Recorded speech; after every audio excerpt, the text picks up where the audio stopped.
சூரியின் அடுத்த பட சர்ப்ரைஸ். சிவகார்த்திகேயனின் உதவியால் கிடைத்த புது வாய்ப்பு. தமிழ் சினிமாவில் காமெடியனாக அறிமுகமாகி இப்போது கதாநாயகனாக கலக்கி வருபவர் நடிகர் சூரி. வெண்ணிலா கபடி குழு படத்தில் பரோட்டா சூரி என்ற புனை பெயருடன் பிரபலமானவர். விடுதலை மற்றும் மாமன் போன்ற படங்களில் தனது நடிப்பாற்றலை நிரூபித்து முன்னணி நாயகனாக உயர்ந்துள்ளார். இந்த நிலையில் சூரி மீண்டும் ஒரு புதிய படத்தில் கதாநாயகனாக நடிக்கவிருக்கிறார் என்ற செய்தி ரசிகர்களிடையே உற்சாகத்தை ஏற்படுத்தியுள்ளது.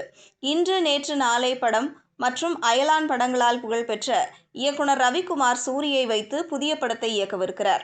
இந்த படத்தின் படப்பிடிப்பு இன்னும் 2 மாதங்களில் தொடங்க இருக்கிறது. சிவகார்த்திகேயன் தனது தயாரிப்பு நிறுவனமான எஸ்கே புரொடக்ஷன்ஸ் மூலம் பல புது முகங்களையும் திறமையான கலைஞர்களையும் ஊக்குவித்து வருகிறார். சூரியின் திறமையை அடையாளம் கண்டு அவருக்கு இந்த புதிய வாய்ப்பை அறிமுகப்படுத்தியதாக கூறப்படுகிறது. மாமன் படத்தின் வெற்றிக்கு பிறகு சூரியின் சம்பளம் 10 முதல் 12 கோடி ரூபாய் வரை உயர்ந்துள்ளதாக தகவல்கள் தெரிவிக்கின்றன. மேலும் அவர் தயாரிப்பாளராகவும் களமிறங்கவிருப்பதாக செய்திகள் வெளியாகியிருக்கின்றன.